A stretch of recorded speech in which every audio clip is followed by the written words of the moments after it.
Hello friend, welcome to it and repeat. কেমন আছো সবাই? আশা করি সবাই খুব ভালো আছো।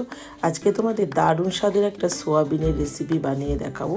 ভীষণই সুস্বাদু একটা রেসিপি। পুরো রেসিপিটা দেখো, আশা করি তোমাদের ভালো লাগবে। আর যদি রেসিপিটা তোমাদের ভালো লাগে অবশ্যই চ্যানেলটাকে সাবস্ক্রাইব করে দিও বন্ধুরা। আর যদি ফেসবুক থেকে দেখো, পেজটিকে ফলো করে আমার পাশে থেকো। চলো তাহলে রেসিপিটা এবার শুরু করি। সবার প্রথমে আমি এক প্যাকেট সয়াবিন নিয়েছি। এবার সয়াবিনটাকে ডাইরেক্ট একদম আমি এই মিক্সিং জারে দিয়ে দিলাম। এবার এটাকে না একটা গুঁড়ো বানিয়ে নেব। তা একটুখানি মিক্সিতে একটুখানি ঘোরালেই দেখবে খুব সুন্দর একটা গুঁড়ো হয়ে যায়। এই যে একদম এরকমভাবে গুঁড়োটা দেখো হয়ে গেল। এবার চলো একটা থালার মধ্যে ঢেলে নিলাম। তা একটা সয়াবিন না ভালো গুঁড়ো হয়নি, তা আমি একটা নোড়া দিয়ে একটু ভেঙে ভেঙে দিলাম। তারপরে এখানে ক্যাপসিকাম আর পেঁয়াজ একটু চপারে করে চপ করে নিয়েছি, সেটাও দিয়ে দিলাম। তারপরে এখানে একটা বড় সাইজের আলু একটু খুব ভালো করে ম্যাশ করে তারপরে দিয়ে দিলাম। 1 চামচি দিয়ে দিলাম নারকোল বাটা। দেখো সয়াবিনের তো স্বাদ খুব একটা থাকে না, তার জন্য একটু এই নারকোল বাটা এইসব দিলে খেতে খুব ভালো লাগে। তারপরে দিয়ে দিলাম আদা কাঁচা লঙ্কা বাটা, স্বাদ মতো নুন, হলুদ, একটু চিনিও দিলাম, একটু মিষ্টি মিষ্টি হলে বেশ ভালো লাগবে। তারপরে বাইন্ডিং হওয়ার জন্য দিয়ে দিলাম একটুখানি বেসন, আর একটু কর্নফ্লাওয়ার দিয়ে দিলাম। তারপরে এটাকে খুব ভালো করে দেখো মেখে নিলাম।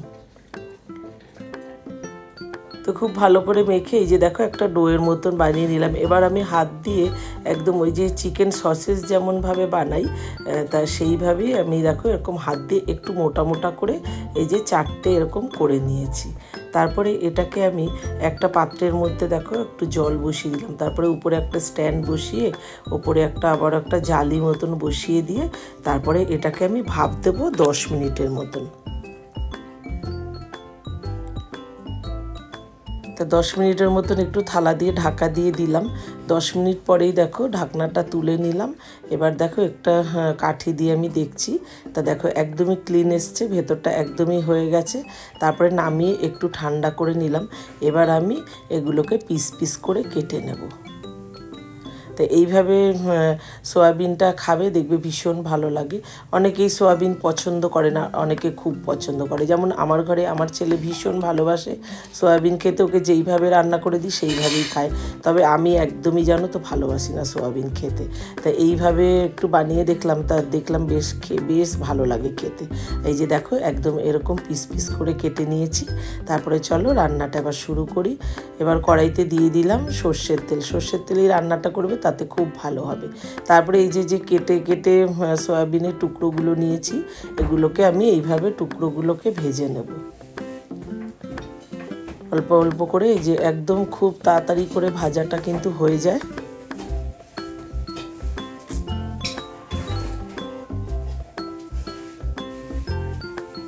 তো এইভাবে উল্টে উল্টে আমি সবকটা সয়াবিন কিন্তু এইভাবে ভেজে নিচ্ছি।